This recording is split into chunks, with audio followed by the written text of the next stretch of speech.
All right, everybody. Hello, hello, hello. Forgive me. I am um, walking. Um, trying to get my exercise in. Um, Car coming. Guess I should stop because she looked like she was about to stop for me. Thank you. Getting my exercise in for today. Um, Supposed to be in the hundreds in the next couple of days, so I'm not sure how much outside exercise I'll get. Um, but I'm determined. Um, so just some thoughts. I'm not sure why I feel more comfortable doing these videos while I'm doing some type of movement. My last video was me driving, now I'm walking. Um, you know, a lot of people have witnessed my journey, my weight loss journey. Um, some have witnessed my life journey, and that's what I'm really coming to talk about today. Is my life journey, some parts of my life journey. Um, you know, my whole life journey, that's a 20-hour, 3-part mini-series. But this part of my journey is pretty much where God has had to humble me. Um, I, I say God has had to humble me in some ways. I do believe that I am a humble person as it is. I don't believe in recognition, and I know people tell me, oh, that's bad, but I don't do things for people's glory. I do things for God's glory. I'm not that type of person who, if I'm going to help someone, I'm going to broadcast it. If that person broadcasts it, that's fine, and things like that. But there was a humbling that had to happen to me for me to be able to get to the place where I'm going and where I'm at as of today, spiritually and even naturally. I was talking to my sister earlier today. We were driving around after I got off of work, and I was telling her a couple of Sundays ago, my pastor had spoke on Jonah, and I served that Sunday, so I went back to go where I serve after being in worship, and we were listening to the message. And as I sat there and listened to her speak, I can't remember what it was that actually triggered me, but in that moment I had to humble myself and thank God, and first ask him for forgiveness, and then thank him for everything. And as I look back on my time here in Texas for the last 5 years, and I compared it to some moments that I had back home. I literally have had some same moments at home that turned out differently. For a lot of you who don't know, in the early 2000s, I want to say probably around 2000, let's see, I'm going to say, since my nephew's about to be 18 in September, so I'm going to say it's been about 18 years. I was homeless for 2 years. And when I say homeless, sleeping in my car, couch surfing, homeless for 2 years. Nobody really knew. I kept it to myself. I kept going to church. I kept serving. I kept giving. I just kept going. I just walked around with a smile on my face and kept going. Even in my toughest moments. The only reason people found out is because one night I got a hotel and I had all my stuff in the car. and went to the hotel. I was like, okay, I'm just gonna lay down for a minute and I'll go get all my stuff out the car. And I guess I must have drifted off. And when I woke up, it was the next morning. That next morning, I went to the car and literally all my stuff was gone. Every single pair of shoes that I had, and everybody who knows me knows me and my shoes. But literally every pair of shoes that I had, all my church clothes, my church suits, my everything gone. I literally had one bag of stuff left that was not in the car, that I think it was at my sister's house, that had my stuff in it. But even despite all that, I made it through. I persevered. I kept going. I never gave up on God. Hello, how you doing? It was a humbling experience for me. A trying one, but a humbling one. But with me keep pushing on and going through, I end up getting a blessing. I think maybe at some point in time, I had signed up for King County Section 8. And in the midst of all that, it opened up and I qualified to get on. I was blessed my voucher was enough literally to pay for my apartment. So I didn't have to pay anything out of pocket. Then turn around, not only did I get that, I was blessed to get a job at Verizon Wireless. So this was around 2006. Blessed to get a job at Verizon Wireless. Making nice money. Loved the job, was there. God blessed me, ended up blessing me with a brand new 2005 car as well. So out of my serving, I kept, out of all of my trial, I just kept serving. I just kept going. And I was at Verizon for almost a year. I quit because, and I didn't have to, I was going to say I had to quit, but I didn't. I did it because it was my mother. April of 2007, my mom got into a car accident, a very bad car accident where she flipped over. Car flipped over, was total. But by the grace of God, she survived. At that time, she could no longer drive. She wasn't physically anything, she was able to move around, but her doctor was saying she had dementia, so she could no longer drive. So me being the only girl, the youngest, the one who had less responsibility out of me and my sibling, I was the one who volunteered to stay home or stop working to be able to be there for her throughout the day. Gonna be honest, it was not easy, but I did it. But I'm thankful I did, because what I didn't know, that following March,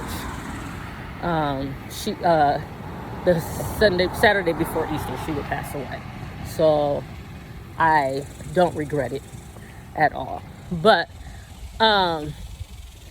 in that, though, that whole experience was a humbling experience.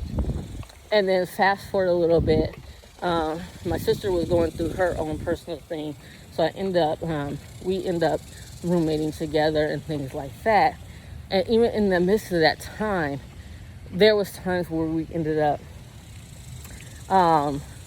in between housing. We weren't homeless, but we were just in between housing. And anybody in Seattle knows it's expensive. It is expensive. And when you make just enough, sometimes it just gets hard.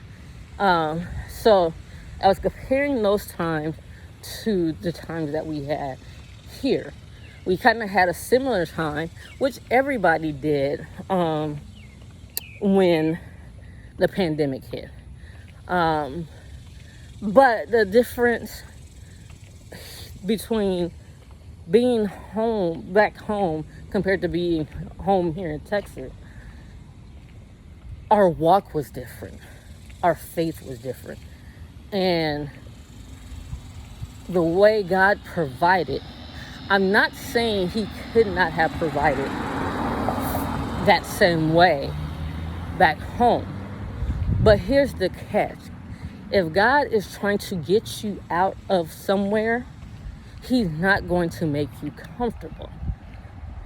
That's the catch. And I've said it once before, and I'll say it again. If God is telling you to go, you have to go. You can't worry about your family. You can't worry about friends. At the end of the day, when it's all said and done, when you're standing at those gates, the only person that's going to be standing at those gates to be judged is you and God. Mommy's not going to be there. Daddy's not going to be there. Brother, sister, auntie, uncle, best friend, husband, wife, boyfriend, girlfriend. Nobody's going to stand there. You're the only one who has to face judgment. And so, I know when I decided in 2015 to come here to Texas, it was the right decision. And unfortunately, in that deciding that, my father was diagnosed with cancer on January 13th, 2016. That's the whole different story. But, so my life, from the beginning of January, my life became a roller coaster. And literally, sorry, my app decided to tell me my mileage. So my first video cut off. But from January 13th until March 19th, when he gave his life to Christ, it was a very trying emotional roller coaster. Then from March 19th until April 25th, until he passed away, I was just on a roller coaster of emotions. Being his only daughter, his only child, that was a lot for me to handle. I never thought I'd be in that position without my mom being there.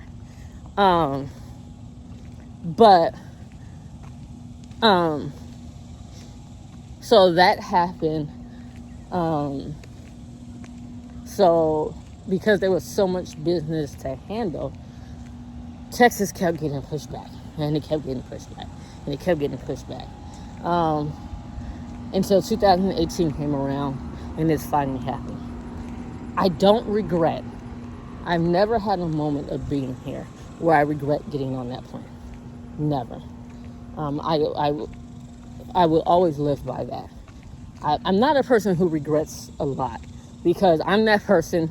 Even if it was wrong, I don't regret it, because at the time it was happening, I was enjoying it.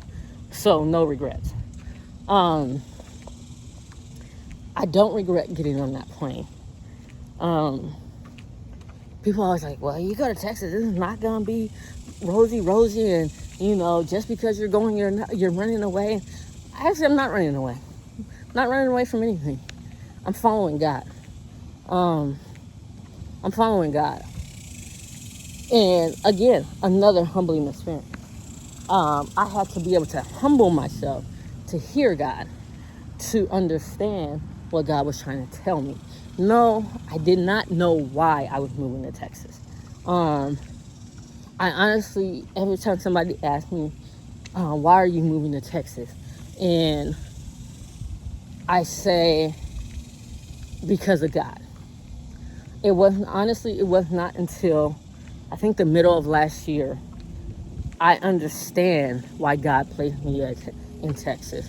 And that's to go to the church that I'm at, the Potter's House of North Dallas. And to be honest, I've never heard of my pastor before until September 2015.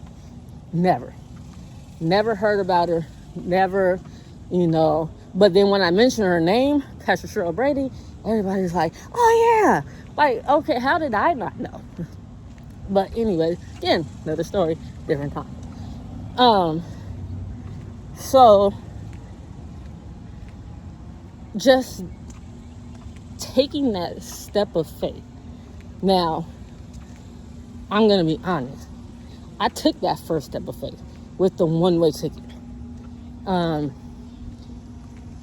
Has my faith always been huge? No. I made like one of the worst decisions I've ever made in my life. Okay, and yes, this is actually, let me take that back. This is one decision that I made that I regret. I didn't listen to God. I allowed fear to step in. And I did something out of fear. And now I'm trying to fix it all these years later. It's gonna get fixed. I'm believing and trusting that it will be fixed. And when it does, you'll see the results and get the whole story around it. But I have really just had to take a step back. And even while being here, there was some time where I felt like, I did feel like, God, why did you bring me here? Didn't want to go back home. Don't want to go back home. Never will live in Washington again.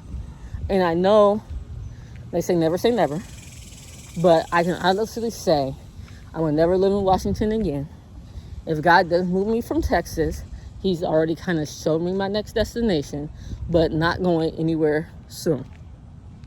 But there were moments where I fell into a depression. I didn't want to get out of bed.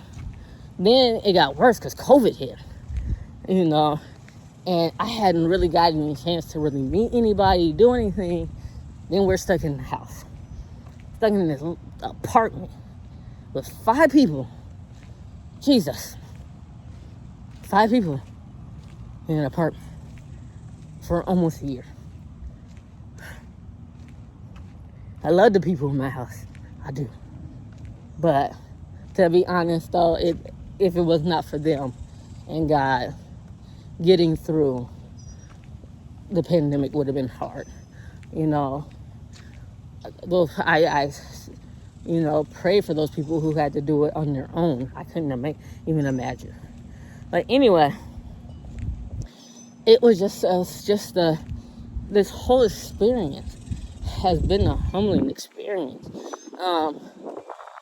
I'm not even gonna lie. When I've hit the points of God, you showed me stuff. I know this is, I'm gonna say it this way, because this is how I feel. I know Texas is my land of, my promised land. So it's like, man, God, I was talking to God. At some point, I was just mad at God. I was just mad at God. I was like, really, God, what's going on? Bro. I was just like, God, what's up?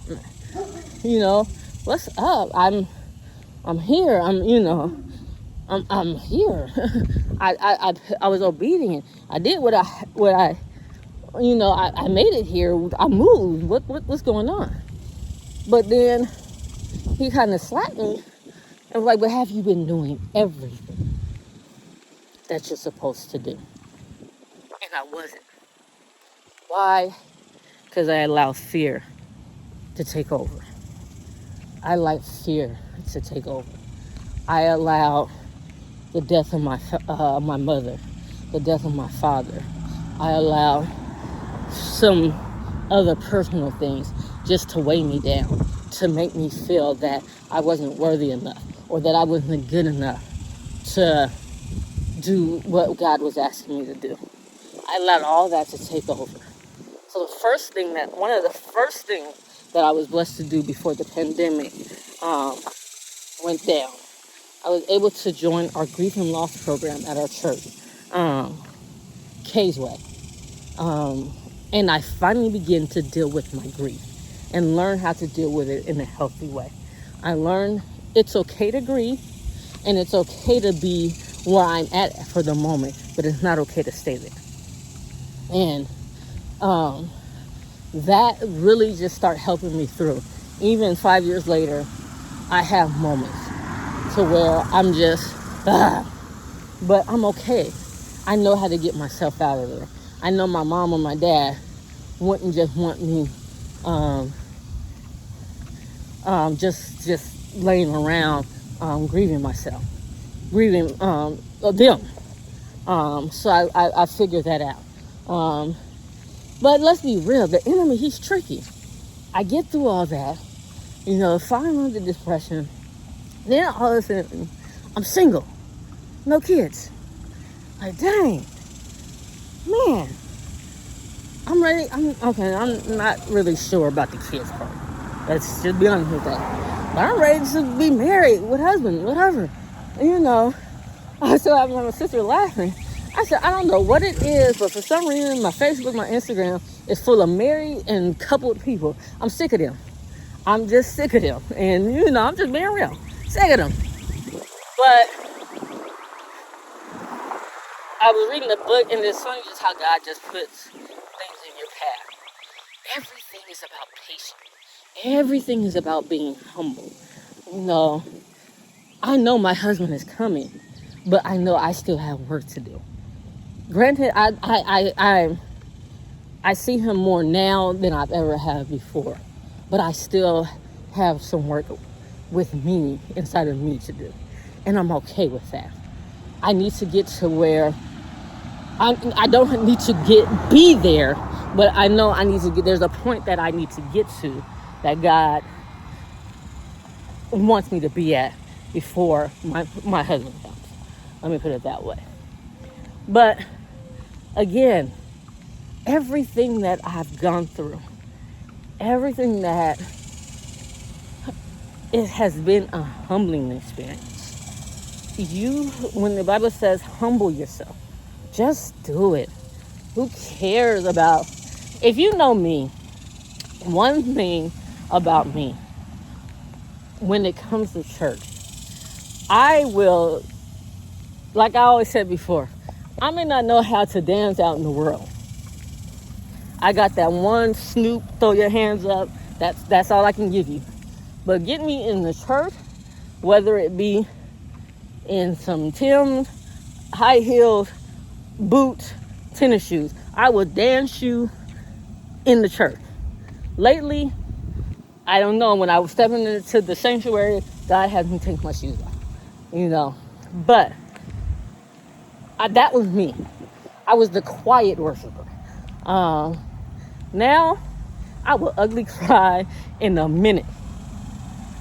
And pray, And then, when you go to church where there's cameras.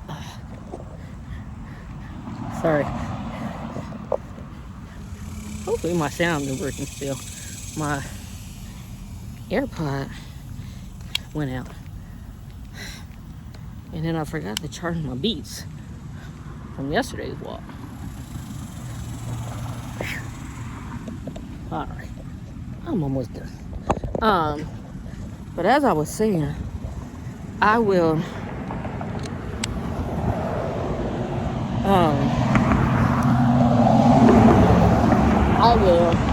ugly cry in a minute. And so I'm sweating. And so that's even a humbling experience to me. Just throwing myself to God. Just laying myself out. Just being vulnerable. And you know me, I hate being vulnerable. I hate opening up. I won't talk about things. I'll just leave it to myself. I'll just kind of bottle it in and things like that. But God keeps trying to tell me there's somebody that needs to hear your story. I forgot to put bug spray on. And now all these little gnats are just attacking me. Because somebody needs to hear your story. And it's like, oh God, But That's not for me to worry about. That's not my business. Whoever needs to hear it needs to hear it. But all in all I can say, humble yourself. Humble yourself. And another thing, if someone's hurt you and they've never apologized, like they always say, what I've learned is forgiveness is not for them, it's for you. You have to learn how to forgive, even if the person does not know they hurt you. Now, if you feel you need to go to that person and say, hey, and the Bible says it, if you have an ought against your brother, go to them. If you feel you need to go to that person and say, hey, you hurt me or you did this, and this, do that. Do what makes you feel good. But understand, they might not apologize. But if just do what makes you feel good, then walk away knowing that you got it off your chest. And then ask God to help you, to give you a heart that forgives. I know I'm here in Texas, and there's a lot of people, I'll be honest, that, sorry, 2 birds just dropped out the robin and something else. It was a pretty bird.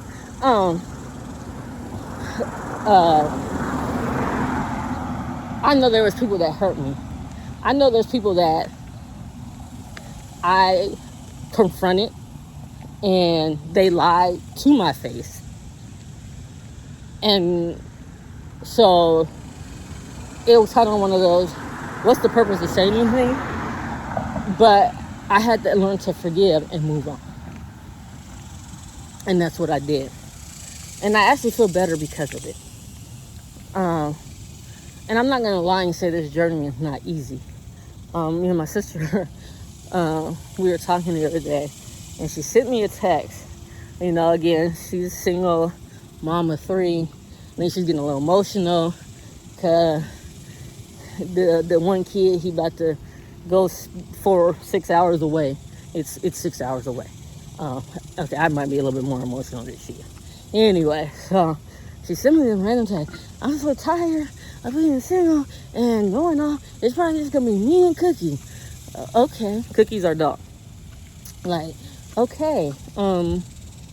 I just simply replied, that's just the enemy. Then she gets home, and a couple of days later we're talking, and she's like, hello, how you doing? I got mad, but when you pray and ask God to do something, and he starts doing it, and he starts revealing it, it's like, what's the purpose of getting mad? And I knew she was going to get to that point. So I knew she was going to get to that point, because I was there. I was getting frustrated at stuff, but I asked God to start revealing stuff to me. And so when he was revealing it to me, it hurt. But that was part of my healing process.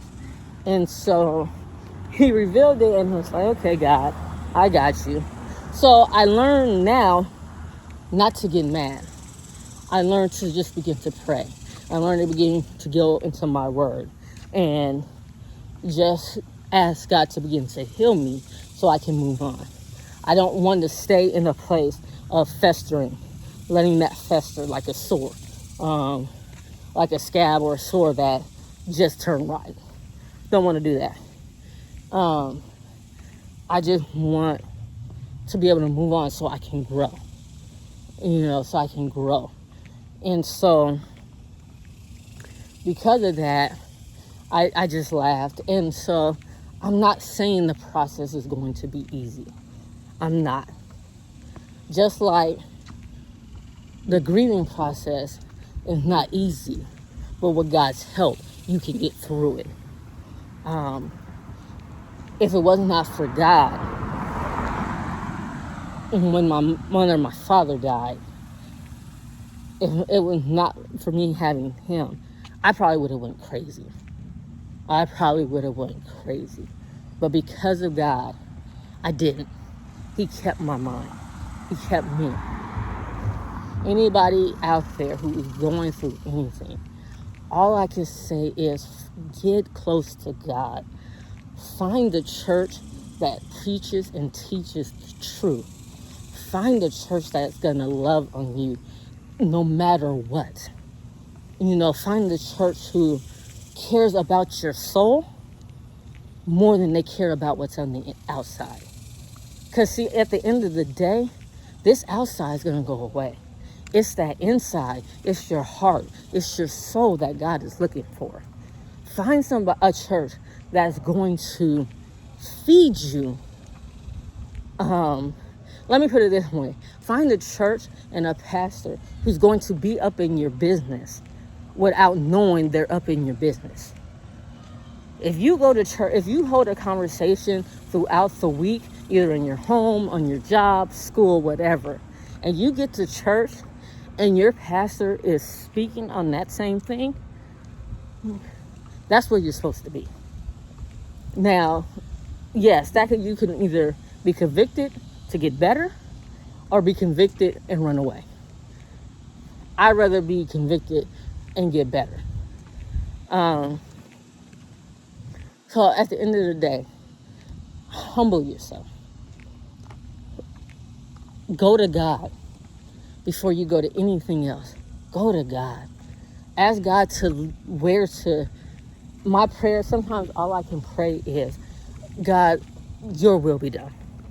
That's when it's tough, I can't find the words to pray.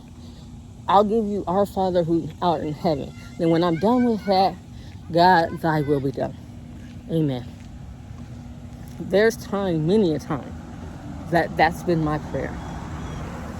But ask him to guide you, lead you. But most important, you gotta be humble. You have to be vulnerable. That's the first step. Ooh. Yeah. Sorry. Sprinklers are coming on. And I'm about to get wet. Oh, that felt good. All right, go one more time. Sorry. That helps. So again, I know I'm walking, but for some strange reason, I feel more comfortable doing it this way. So I'm just gonna do it. Hope you guys have a blessed rest of the week. Pray for me. I'll pray for you. Deuces.